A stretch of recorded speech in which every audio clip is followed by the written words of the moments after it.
आप भी जानते हैं कि बहुत महीनों के बाद हम लोग मिल रहे हैं। उसकी वजह बहुत सी है। एक तो ये बीमारी जो इतनी ज़बरदस्त फैली हुई और उसके साथ साथ कुछ हमारे लोग भी रियासत से बाहर थे। बहुत सी वजूहत थे, मगर आज इतनी देर के बाद हम लोग बैठ सके और फिर से एक दफ़ा इकट्ठे बैठ के हर चीज़ पे हमने गौर किया। सबसे बड़ी बात तो ये है कि वी आर कम्प्लीटली डिटर्मिन्ड कि जो हमने डिक्लेरेशन किया था 4 अगस्त 2019 में, उसमें कोई रद्द बदल नहीं है। We stand by that. दूसरा जो बहुत अहम मसला है इस वक्त, वो इस बीमारी का है, जिस बीमारी ने यहाँ पे हर शोबे को तबाही के दहने पे पहुंचाया। कोई भी सेक्टर आप ले लीजिए, कोई सेक्टर नहीं है जो इस वक्त बर्बादी में शामिल नहीं है। वो टूरिस्ट इंडस्ट्री हो, वो छोटा से छोटा शॉपकीपर हो, वो छोटा से छोटा रेडी चलाने वाला हो, ट्रांसपोर्ट हो, कोई भी जो है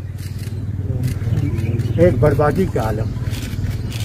उसके ऊपर जो फिर अल्लाह की तरफ से बहुत ज़बरदस्त बारिशें पड़ी और ज़ालाबारी हुई, किसान को नुकसान हुआ।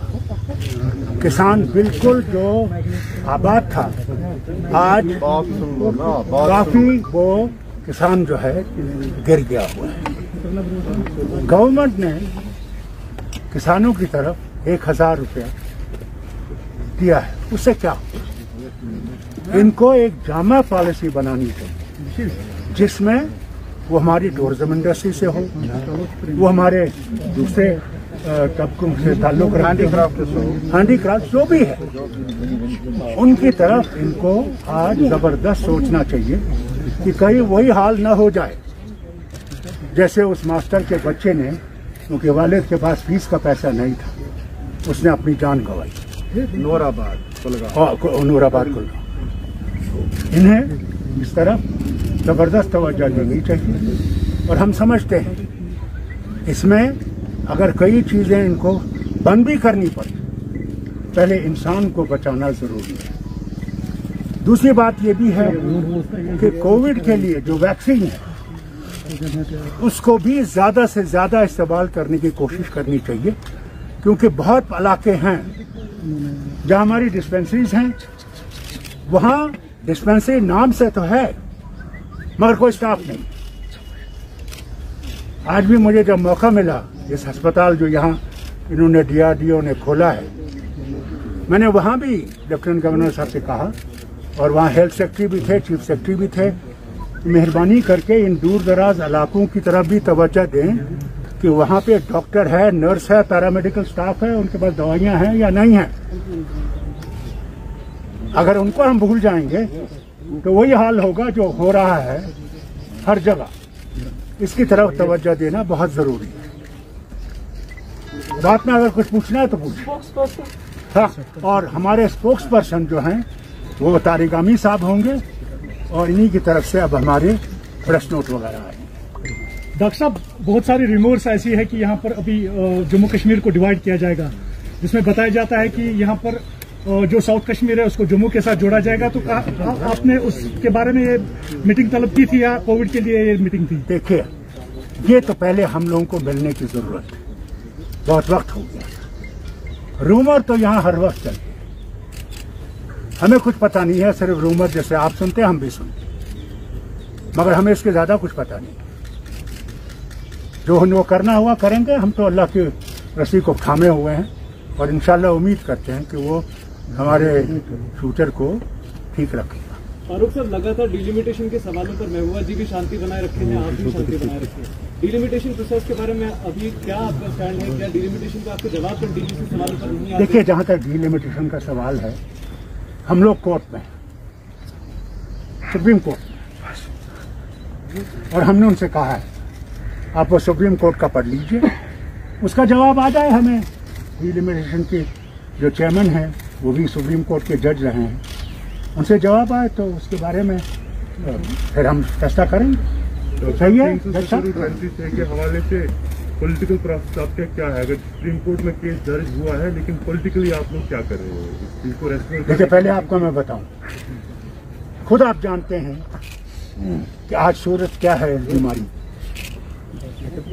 लोगों से एहतियात से मिलना पड़ता है, क्योंकि ये बीमारी ऐसी है कि अल्लाह निजात दे, मुझे खुद हुई है और मैं जानता हूँ मेरे पे कितना इसका अभी भी मैं वो असर है जिसको अभी भी हो गया नहीं, और कितने ही लाखों इस दुनिया फानी से चले गए इस बीमारी से। और हम इस बीमारी को ऐड नहीं कर सकते, बल्कि आज हमने पूरा मिलके उन सबको जो इस बीमारी से गुजर गए हैं उन्हें हमने जो है मगफिरत के लिए दुआ मांगी।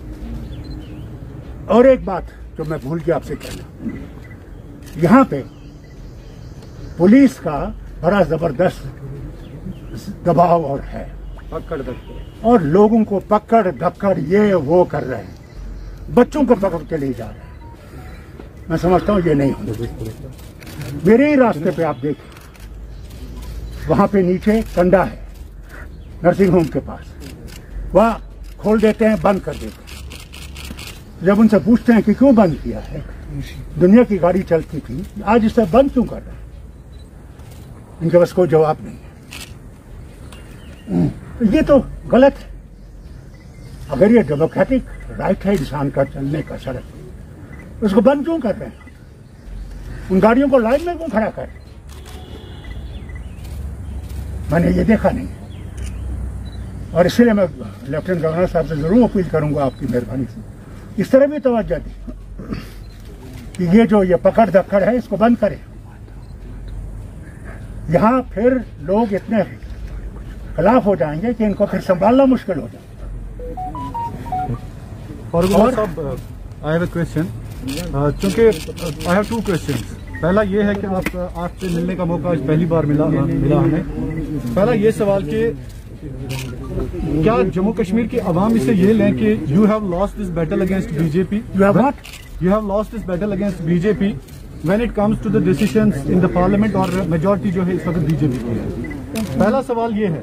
दूसरा सवाल ये है कि लोग ये भी आपसे सवाल पूछना चाहते हैं कि क्या फारूक अब्दुल्ला साहब या आपके हसनैन साहब इस वक्त हैं, अकबर लोन साहब हैं, आप इस वक्त जम्मू कश्मीर को रिप्रेजेंट करते हैं when it comes to the parliament. अगर कोई ऐसा फैसला लिया गया बाइफर्केशन या स्टेट को डिवाइड करने के हवाले से जो पहले ही हो चुका है, आपने तब भी इस्तीफा नहीं दिया था। क्यों देता हूँ?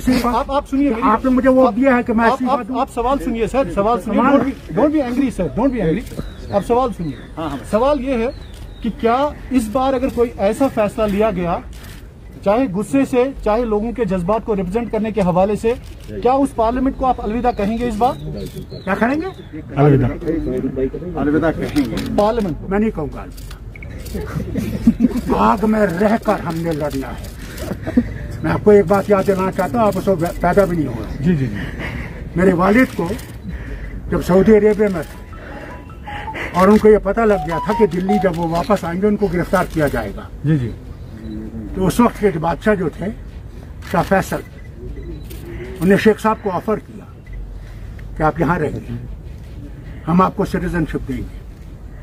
उन्होंने कहा मुझे नहीं चाहिए, मैं आग में रहकर मैं उस आग को बुझाना चाहता हूँ। हम भी पार्लियामेंट में रहकर अपने हक के लिए लड़ते रहेंगे जब तक हम जिंदा हैं। तो आप ममता बनर्जी की तरफ इशारा दे रहे हैं कोई बड़ी अपोजिशन बनाने के हवाले से पूरे मुल्क में?